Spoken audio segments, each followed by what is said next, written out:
একটু জানতে চাই। আপনারা সবাই জানেন আমি আপনাদেরকে কথা দিয়েছিলাম 30টা মডেল নিয়ে নতুন করে আবার কাজে আপনি যোগ দিয়েছে। ইতিপূর্বে আপনি দেখেছেন আমরা 10টি নায়িকা আপনারা 2 দিন আপনাদের সামনে পরিচয় করে দিয়েছি। আজকে আপনাদেরকে আরও 4টে নায়িকার সাথে পরিচয় করে দেবো। মোট 15টা, আরও আমাকে কয়েকদিন মধ্যে আরও 15টা আপনি পরিচয় করে দেবো। মূলত টার্গেট আমরা কাজ করতে চাই। অনেকেই মনে করেন বলে যে হিরো আলম এত সুন্দর সুন্দর কিউট কিউট মেয়ে পায়। কিউট আছে না? কিউট আছে, যাই হোক। হ্যাঁ, তা আপনারা অনেকে হিংসা করে আমার কমেন্ট আছে, গালি দেন, বকা দেন। অনেকে আপনারা আমার বাবা মা তুলে গালি গালাজ করেন। আসলে ভাই, আর আল্লাহ পাক যখন যা দেয় বুঝছেন, আপনি তো বলেন চাপ্পড় ফেলে দেয়, ঠিক আছে?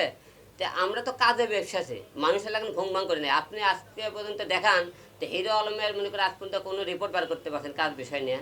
তো এই কাজ নিয়ে অনেকে জ্বলেন, অনেকে গালিগালাজ করেন। দেখেন, আপনারা বলেন যে গার্মেন্টে থেকে আপনারা মানে মেয়ে নিয়ে আসে, পতিতালয় থেকে নিয়ে আসে, বস্তি থেকে নিয়ে আসে।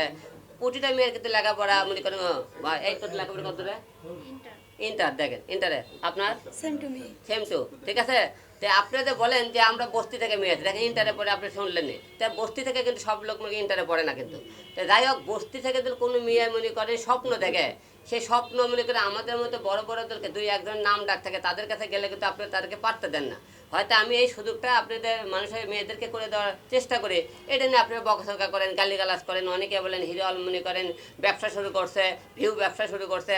তো এক একজন এক একটা কথাবার্তা বলেন। ভাই আপনারা দেখেন তো, আমি আমার পেজে কটা মেয়ে নিয়ে কটা ভিউ ব্যবসা করছি, আপনারা উল্টোপাল্টা কথাবার্তা বলেন, অনেকে গালিগালাজ করেন। তো মূলত টার্গেট আমরা কাজ করতে চাই। এই যে নিশির সাথে প্রায় 10 বছর ধরে আমার পরিচয়। তো 10 বছর ধরে সে কাজ করছে আমার সাথে পরিচয় এখন পর্যন্ত। আমরা টাইম লাইনে আছে। তো টাইম লাইনে সবাই ধরে রাখতে পারে না, বুঝতে পারছেন? উল্টো পাল্টা করে অনেকে করতে পারে না। সেদিনকে এমন করেন এই যে নতুন নতুন মেয়ে আছে, এরা অনেক কিছু বোঝে না, তাদেরকে বুঝে অনেক টাইমে ঠিক করে আমাকে ঠিক করে কাজে নামাতে হবে। আপনি এটা নিয়ে হয়তো এরা একটা ভুল করছে, ওরা একটা ভুল করছে, এটা আপনারা করেন কি না, আপনারা 10 সেকেন্ড ভিডিও কাটে কুটে আপনারা নেগেটিভ মনে করে মন্তব্য স্ক্রিনশট দিয়ে আপনি নেগেটিভ মন্তব্য করতেছেন।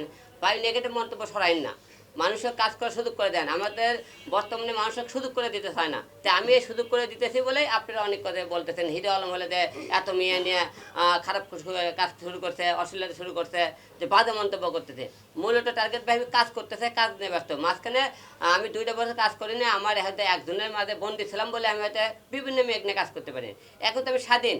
তো অনেকে বলতেছেন হিরো আলম মনে করেন সে দুধ দিয়ে গোসল করার পর থেকে সে মনে করেন উল্টোপাল্টা কাজ শুরু করতে। ভাই আমি তো উল্টোপাল্টা করে কাজ করতেছি, আমি তো কাজ নিয়ে ব্যস্ত আছি। আমি বলছি আপনাকে 30টা মিনিটে আপনাদের নিয়ে কাজ করবো, সেই 30টা মিনিট আপনাদের সামনে কাজ করতেছে।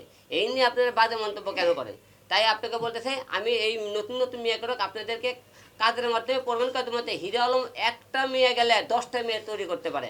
তাই আপনাদের আমি 30টা মেয়ে মনে করে নিয়ে আসতেছি। 30টা মেয়ের মধ্যে 10টা মেয়ে কন্টিনিউ আমার ডিউটি হিসেবে কাজ করবে। তো একটা ডিউটি চলে গেলে যার পাবলিক কে অন্য লোক আমি যাতে দিশারা না হয়ে পড়ি যে কাজকর্মে কারে নিয়ে করবো। আর জীবনে ভুল করছে এই ভুলটা করবো না। আর আপনারা অনেকে অনেক রকম কথাবার্তা বলছেন যে আপনারা সেই আপনাকে অনুরোধ করবো যে কাজের দিকে আপনারা মন দিয়ে সাহস দেন, যাতে এদের মতো মেয়ের করক নিয়ে আমি আরও 10টা জুটি তৈরি করতে পারি, 10টা ভালো কাজ করতে পারি। এই সাহসটা আপনারা আমাকে দেবেন ইনশাল্লাহ। আচ্ছা, আলম ভাই এখন পর্যন্ত কতগুলো নায়িকা তৈরি করছেন? 30টা তো আপনি চ্যালেঞ্জ দিয়েছিলেন যে 30টা নায়িকা আনবো, কয়টা আনছেন?